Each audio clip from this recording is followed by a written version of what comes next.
ከቅርብ ዓመታት ወዲህ የአዲስ አበባ ከተማ በሀገር አቀፍ ደረጃ ተወዳዳሪና በእውቀትና በክህሎት የታነጸ ከፍ ሲልም በተግባራዊ የፈጠራ ችሎታ ብቁ የሆነ ባለሙያ በማፍራት ረገድ ለውጥ እያስመዘገበች ትገኛለች። ለዚህ ውጤት ደግሞ በመዲናዋ ባሉ የቴክኒክና ሙያ ተቋማት ሰልጥነው ተወዳዳሪ የሆኑ ዜጎች ምስክር ናቸው። ይህን ይበልጥ ውጤታማ ለማድረግም በየዓመቱ ከተማ አቀፍና ሀገር አቀፍ የቴክኒክና ሙያ ውድድሮች ይካሄዳሉ። ዘንድሮም 16ኛውን የቴክኒክና ሙያ ሳምንት ምክንያት በማድረግ የሰልጣኞች የማጠቃለያ የቴክኒካዊ ክህሎት ውድድር ተካሂዷል። ውድድሩ ከ13 ኮሌጆች በተውጣጡ 509 ተወዳዳሪዎች እንደተጀመረ የነገሩን የምርታማነት ማሻሻያ የልዕቀት ማዕከል ዋና ዲን አቶ አድማሱ በቀለ በተለያዩ ደረጃዎች ውድድሩ ሲካሄድ ቆይቶ አሁን ላይ በ20 የሙያ አይነቶች 86 ተወዳዳሪዎች ቀርተዋል ብለዋል።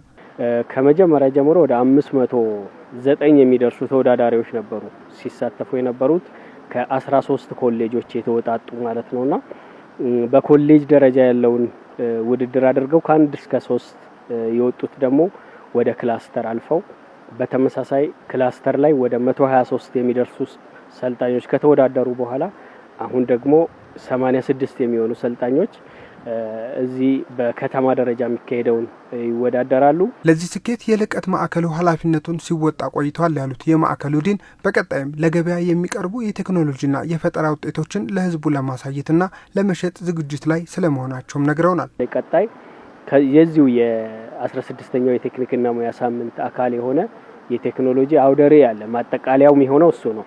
እንደው ለማሳያ ለመጎብኘት ብቻ ሳይሆን ቀጥታ ተሽጦ ገበያው ላይ ሊገባ በሚችል መልኩ ይሄ ማንዴቱ ለኛ ተሰጥቶን በስራና ክህሎት ቢሮ በኩል ይሄንንም ፋብሪኬት ለማድረግ ስራዎችን ጀምረናል። ውድድሩ ብቁ የሆነ ባለሙያ በማፍራት ሂደት ሚናው የጎላ ስለመሆኑ የነገሩን ደግሞ በስራና ክህሎት ቢሮ የኢንዱስትሪ ኤክስቴንሽንና ኢንኩቤሽን አገልግሎት ዳይሬክተሩ አቶ ጸጋዬ በየነ በተለይ ተወዳዳሪዎች ከማሸነፍ ባሻገር ገበያው ከሚፈልገው ሁኔታ አንጻር ራሳቸውን እንዲያዘጋጁ የሚያደርግ ስለመሆኑም ተናግረዋል። ራሳቸውን ፈትሸው ትምህርታቸው በሚያጠናቀቁበት ጊዜ ከገበያው ከሚፈልገው የተማሪ ሰው ኃይል ጋር ራሳቸውን የሚያጣጥሙበት ሁኔታ ነው እድል የሚፈጥርላቸው ማለት ነው። በዚህ ዓመትም አንደኛ ሆነው የሚያሸንፉት ስራና ክህሎት ቢሮ ያዘጋጀላቸው ሽልማት አለ።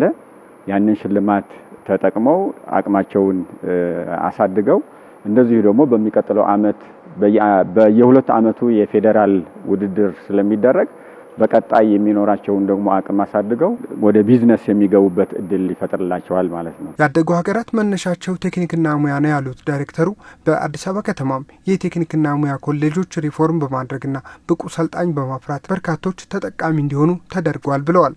የጥቃቅንና አነስተኛ ኢንተርፕራይዝ ጭምር በቴክኒክና ሙያ የሚደገፉ ስላሉ እነዚህ የጥቃቅንና አነስተኛ ኢንተርፕራይዞች በኢኮኖሚው ላይ ከፍተኛ አስተዋጽኦ አለው።